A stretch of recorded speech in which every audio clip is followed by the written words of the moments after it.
Hey, what's going on, guys? It's Amara, and in this video what we're going to be covering is how you can increase your ROAS to be greater than your minimum ROAS. So in the previous video we covered minimum ROAS and how to calculate it using break-even point. And if you haven't watched that, I highly recommend you go back and watch it. There should be a link on the top right so that you can understand the principles behind these two metrics and how to use them to improve your campaign performance. So this video is going to be solely focused on improving your ROAS by making optimizations to your paid advertising on Facebook and also improving your conversion rate. So what I've done is I've created this model where you can plug in your numbers and see where the opportunities are for you to improve your ROAS.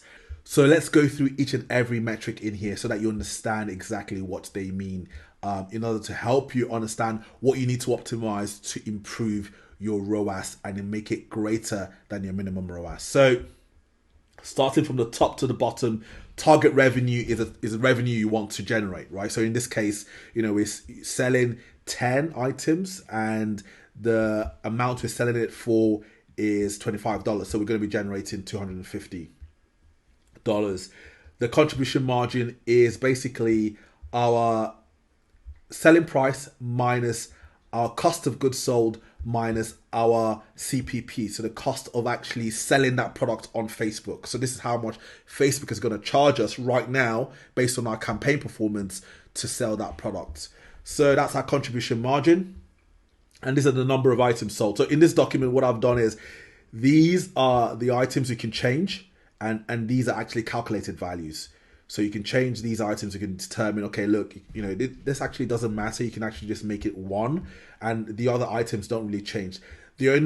What this determines is how much you're going to spend on ads, and we're going to get to that in a sec. So, if you wanted, you could leave this at 25, or you can leave it at 250. It's just going to determine the number of items you need to sell, and also the amount you're going to spend on ads. So let's just leave that at 25, which is basically the selling price.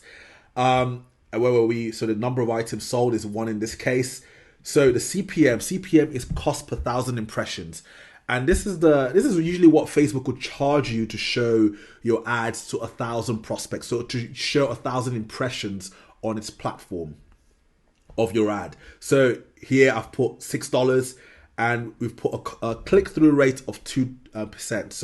So let's say, for example, 100 people see your ad and 2 people click over. So that's the click-through rate. And just in case you didn't know, CPP is calculated using this formula. So CPM, cost per 1,000 impressions, divided by 1,000 times your click-through rate, which is quite useful to know, because when you're serving your ads, you can think, okay, if I've got my CPM and my CPP, in order to improve my CPC, what I need to do is to have an ad that delivers at a better CPM, and this CPM actually is quite good, or have an ad that delivers a better CTR, so has a better click-through rate. So that's how you can get to a much better CPC. So with this CPC, we're going to be getting 50 link clicks. And with those link clicks, we're going to be getting we're going to require these number of impressions to get those link clicks. And this is our, as we talked about, the CPP, which is the cost per purchase here. Since we're only selling 1 item, it's going to be the same as the total ad spent. Right, remember, if we want to sell 10 items, we're just going to multiply that by 10, and this will go up to 150, which is what we used as an example in the previous video. So now let's go back down to our e-com store, because it's not just about how well your ads are performing, it's also about how well your landing page is performing on your e-com store. So let's say this landing page is converting at 2%. Then also let's talk about the cost of how much we're selling the product for, which is $25, right? So that's what these two are doing here, and we can optimize our ROAS by also improving our landing page conversion rates. Now over here, what we've got is the cost per goods sold. We covered that in the previous video with the example. The cost per goods sold is $12, and what we've got here is the CPP, cost per purchase, total amount spent. So if we're selling 10 products with a CPP of $15, and the total amount spent is going to be $150.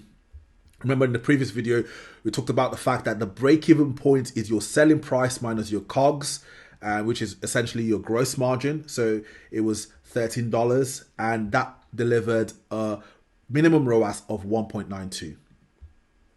So what we've got here is our current state. So now let's see what we can do to improve our ROAS to get it to be higher than our minimum ROAS, right?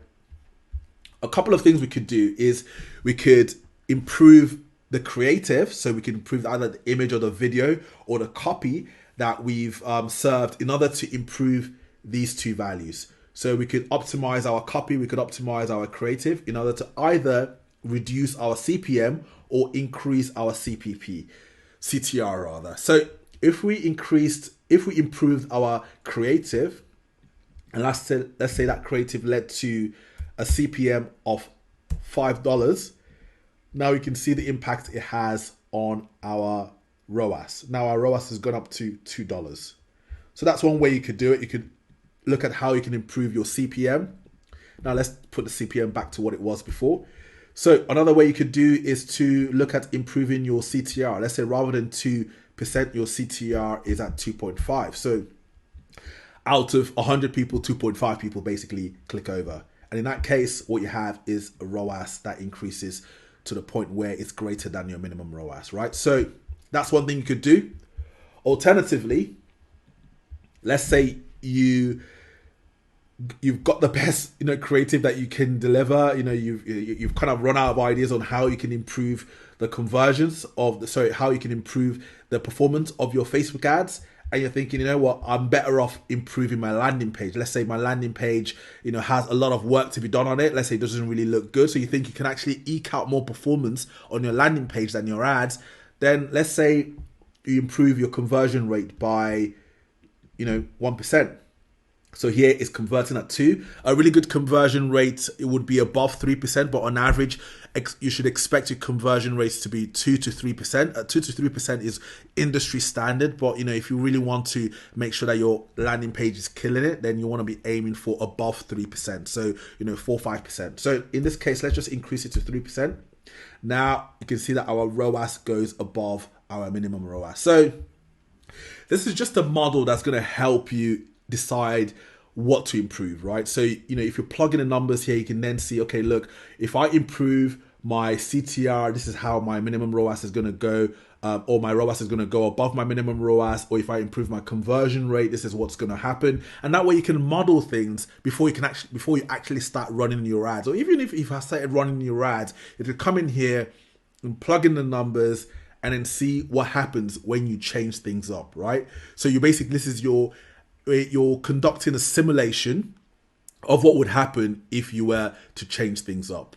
So I hope this video gives you an idea of the changes you can make to improve your ROAS. So either focusing on improving your creative performance on Facebook, so your CPM or your CTR, or optimizing your landing page for more conversions. And there should be a link below this video to download this Google Sheet so you can play around with it, right? You can stick in the numbers in here based on your existing performance, or even before you start running your ads, which is highly recommended. And hopefully this should give you an idea of whether your campaign is going to be profitable or unprofitable and what you could do about it. So basically taking ownership of your profitability. So I hope you found this useful. If you like more videos like this on how you can improve your Facebook ads or the performance of your e-commerce store, do consider subscribing. And until next time, take care.